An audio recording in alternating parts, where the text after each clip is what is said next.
कहानी का टाइटल है अधूरी प्रेम कहानी।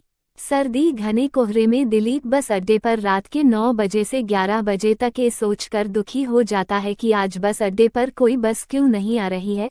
उसे ये भी डर सता रहा था कि कहीं पीछे ज्यादा मूसलाधार आंधी तूफान के साथ बरसात होने की वजह से पहाड़ का रास्ता बंद तो नहीं हो गया है। सब कुछ जानकार भी दिलीप बस का इंतजार करने के अलावा कुछ कर भी नहीं सकता था।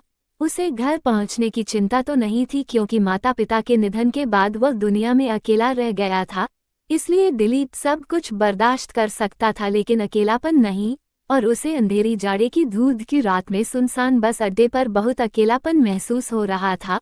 उसी समय उसे सामने से एक खूबसूरत लड़की अपनी बुजुर्ग बीमार माँ के साथ आती हुई दिखाई देती है। वो दोनों माँ बेटी भी इस सर्दी की रात में फंस गए थे। वह भी किसी भी तरह अपने घर पहुंचना चाहते थे, लेकिन वहां बस के अलावा भी कोई गाड़ी मोटर इंसान दूर तक नहीं दिखाई दे रहा था।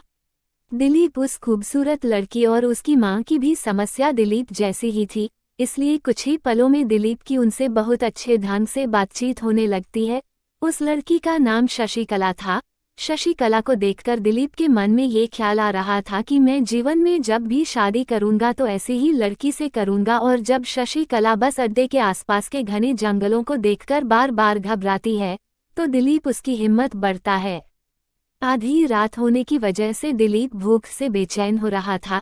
शशिकला की मां दिलीप की भूख से बेचैनी को समझकर शशिकला से कहती है, हम जो खाना घर से सफर में खाने के लिए लाए थे उसे इसी बस अड्डे पर खा लेते हैं। न जाने क्या पता पीछे पहाड़ों का रास्ता बंद होने की वजह से बस पूरी रात ही यहाँ न आए। खाने की बात सुनकर दिलीप के चेहरे पर रौनक आ जाती है। शशिकला भी समझ जाती है कि दिलीप भूख से बेचैन हो रहा है, इसलिए वह जल्दी से खाना निकालकर अपनी माँ से पहले दिलीप को खाने के लिए देती है। सबके खाना खाते खाते पीछे कहीं मूसलाधार आंधी तूफान के साथ बरसात होने की वजह से वहां भी ठंडी ठंडी हवाएं चलने लगती है। सर्दी का मौसम ऊपर से शीतलहर, इस वजह से शशिकला की बीमार मां की तबीयत ज्यादा बिगड़ने लगती है।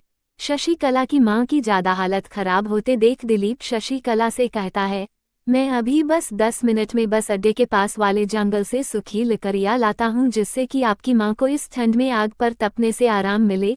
दिलीप की यह बात सुनकर शशिकला की मां दिलीप की तरफ उम्मीद भरी नजरों से देखती है कि अगर दिलीप सूखी लकड़ियां ले आया तो मुझे बहुत आराम मिलेगा।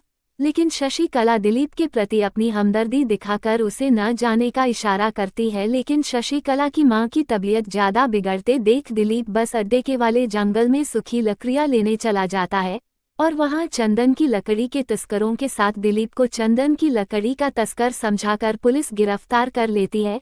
खुद को बचाने के लिए दिलीप के पास कोई भी सबूत नहीं था, इसलिए उसे भी चंदन की लकड़ी की तस्करी के जुर्म में लंबी सजा हो जाती है। और अपनी सजा पूरी काटने के बाद दिलीप एक बार उसी सुनसान बस अड्डे पर अंधेरी सर्दी की रात में फंस जाता है, जहां उसे पहले ही मुलाकात में शशिकला नाम की लड़की से प्रेम हो गया था। उस रात भी उसी रात तरह मौसम खराब था। दिलीप उस रात को याद कर ही रहा था, तभी दिलीप के पास हाथ में लालटेन लिए एक वृद्ध व्यक्ति आता है और वो कहता है, मैं इस बस अड्डे का नया चौकीदार हूँ। बाबूजी, आप यहाँ अकेले मत बैठो, मेरे साथ चलो, क्योंकि इस बस अड्डे पर आज भी एक शशिकला नाम की लड़की की आत्मा किसी दिलीप नाम के लड़के का इंतजार कर रही है और बार बार यही बात पूरी रात कहती रहती है कि माँ चिंता मत करो, दिलीप आने ही वाला है, वह तुम्हें ठंड से मरने नहीं देगा।